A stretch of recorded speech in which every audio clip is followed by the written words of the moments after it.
Guys, this is Kurt from the Calmness Canine. Today we're going to talk about sit. We basically use it 3 different ways, and we're going to break this video up in a couple different sections for you that we can see each one individually. The first way we do it is just the command, sit, get the dog to do it. And then we also do 2 different ways. One is an auto sit, and the other one is just an expected behavior.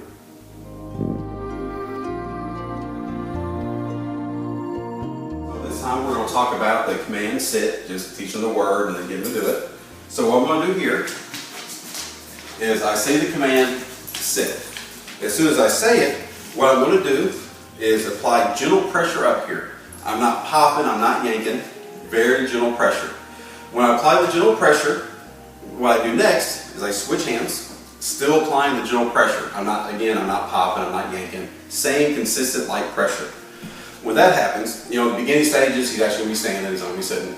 At that point, I'm actually going to put my hand here, apply, again, gentle pressure on his rear, just to get him to sit down. So basically like a teeter. Leash is going up, butt is going down. So the idea, I say the command, sit. Sit means I want your butt on the floor. And when I do it, I want to say the command about a second before I actually do the leash pressure. So command, a second later, pressure, push it back down. That's going to be the beginning stage of how I teach it. And then later on, it's going to be simply, I say the word sit, apply pressure, and then he's going to sit down. The next thing that's going to happen is just simply, I say the command sit, and then he'll do it.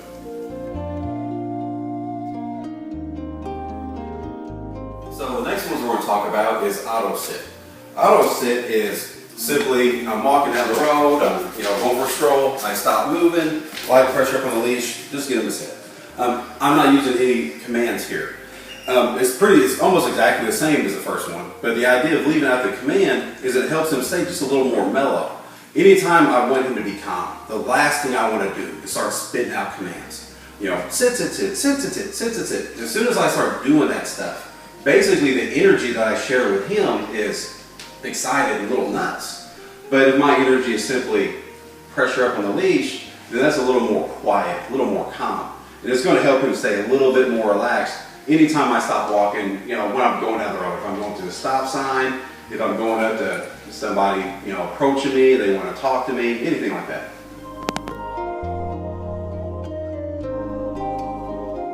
So now we're going to talk about the last sit. And the last sit is more an expected behavior. So what I mean by that is I'm approaching the dog. I want them to associate me approaching them, or anybody. A human being is coming towards me, I want that to automatically be sit down. So that's expected. A human is approaching me, they expect me to sit down. And that's whether I'm petting them, whether I'm giving medication, whether I put a leash and collar on, no matter what it is I'm doing with them, I expect them to be sitting during this interaction, basically. So the idea there is, in most people, when they walk up to a dog, they don't get that. It's something we kind of unintentionally teach dogs the moment we get them. We walk up to them, we approach them with lots of energy, lots of excitement. Hey sweetie, I love you, I haven't seen you all day, I miss you, or just a random stranger. I love dogs, can I pet them? What happens is that type of excitement, that type of energy coming at the dog generally creates excitement in them, obviously, which results in them jumping on us. Jumping's a big deal, especially when you're dealing with a big dog like this. You got a guy like that jumping on grandma. Poor grandma's going down with a broken hip. He jumps on a little kid. Kids getting scratched in the face. But the idea though is most people approach dogs with so much excitement that they create that behavior. And then later on they're sitting here scratching their heads and wondering why the dog jumps on everybody. But what I want to create for them is just, maybe not sleep on me, but if I approach them, I want them to sit down so I can interact with them calmly. A good kind of human comparison in this thing. If I walk up to someone and I stick my arm out in the air, what does that mean? It doesn't take much for them to figure it out. Hey look, Curtis' arm's out in the air, he probably wants to shake my hand. So they're almost going to naturally just do the same thing.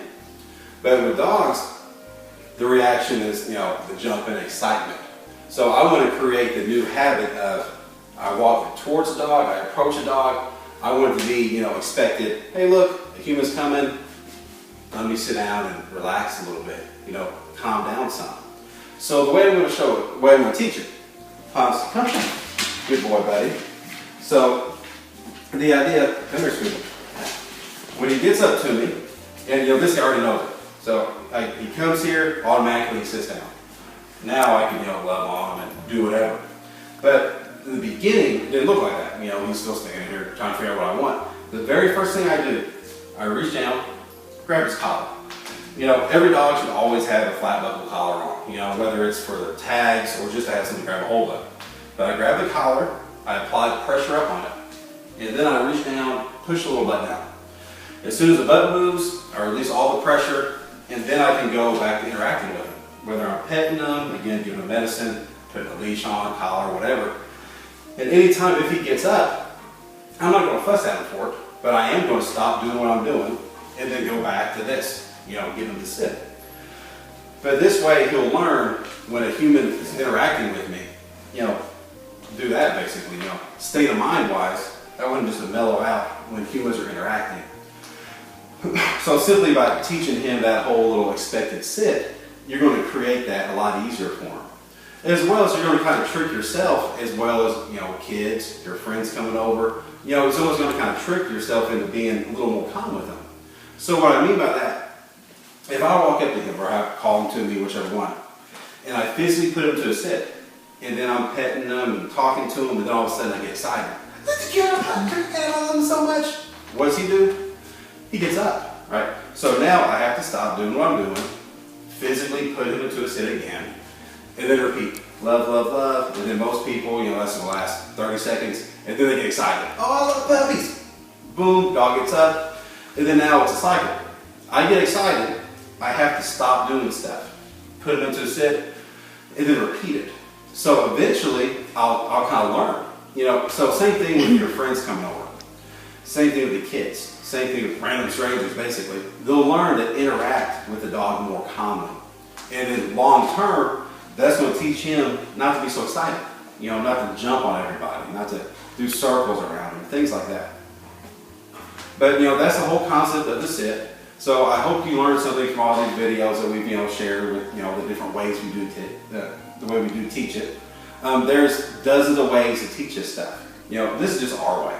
It doesn't make it right. It doesn't make anyone else wrong. This is just the way we do it.